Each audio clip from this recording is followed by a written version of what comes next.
Well, hello everybody. This is Dave Berkus for the BERKUS Report. And this week we're going to be talking about startups. What are your chances of success? Well, the numbers don't lie, even if there are several sources of these statistics. Starting a company is hard. You know, I read several years ago that the average startup restaurant lasts only about a year. Ouch. Here I am, a professional investor in early stage businesses, and I attempt to find those with the greatest chance of success. Well, I've got to tell you that restaurants would not be number one on my list. We have real years of data to look upon, data that impact both the investors and the entrepreneurs. For the last year we have, 2016 alone, there are two reliable sources of recent data for us to look at. The Angel Resource Institute said that 70% of all investments made by angel groups and venture capitalists don't reach break even. That is, the amount returned is the amount invested upon a sale or the closing of a business.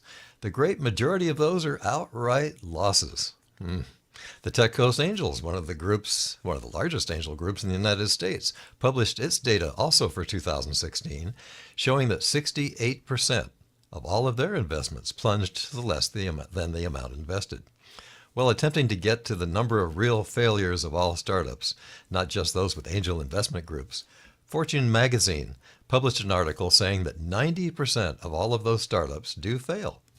The U.S. Census Bureau gave us some statistics that are a little bit hard to understand. They said that each year, 400,000 new businesses are formed and 470,000 are dying. What does that mean?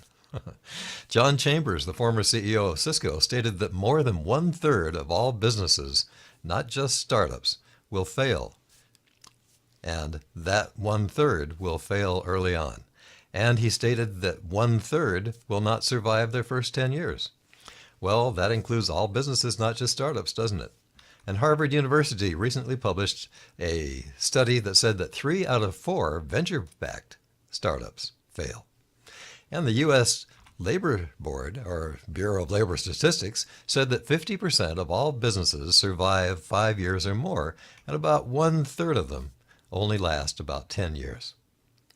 Well, the Small Business Administration, one more set of statistical claims here, said that 66% of new businesses survive their first 2 years and 50% fail during their first full year in business.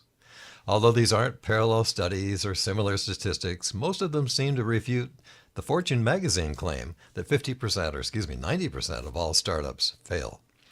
You might be interested in this data as viewed from the early stage investor's viewpoint. Again, quoting that ARI study that I quoted earlier, angel investors hold the average investment for 4.5 years. That's before they receive liquidity of one form or another. Now be careful, because that buries the real data. If you strip out the short-term company failures from that 4.5, you're going to find that the average years to liquidity is 8 or 9 years before an angel or a venture capitalist sees their money in a positive way out of an investment. Otherwise, you're completely illiquid. You don't have any return of any kind until that final return happens.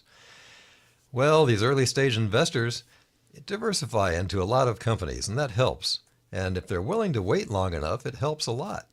So the average annual returns for early stage investors who do go through all of this risk, the average annual return is 22%. And that is a lot more than what the market makes. But there is a statistic that this kind of buries, and that is that 22% annual return usually comes from about 3% of all the investments that have been made by those angels or venture capitalists. Whoa, starting up a company is risky, even investing in a young company. But the potential returns over time, as you can see, are very high, and it makes it very attractive for the angel investor and the venture capitalist. Oh, we hear of successes like Snap that make us all want to go out and jump and try and do our best to do the very same thing, even if the odds are as bad as they look here, and make it almost impossible to make a lot of money unless you hang in there for a long time and unless you invest in a lot of deals. Well, we are a cadre of optimists. That's unlikely to change. Entrepreneurs will always start new businesses. Angel investors will always finance many of them. We all look for the lottery win, don't we? And we hope to be rewarded over time. Well, this is my wish for you. If you're starting a business, if you run a business, may you be successful and may you have a great liquidity event someday in one way or another. If you're an angel investor or a venture capitalist, I wish you only the best, a lot of diversification, a lot of luck, and a lot of great returns. Well, all of these come from the books, Berkonomics and others that I've written over all of the years, and they're available on Amazon and other kinds of stores. And this is Dave Berkus for the Berkus Report for Eye on Business.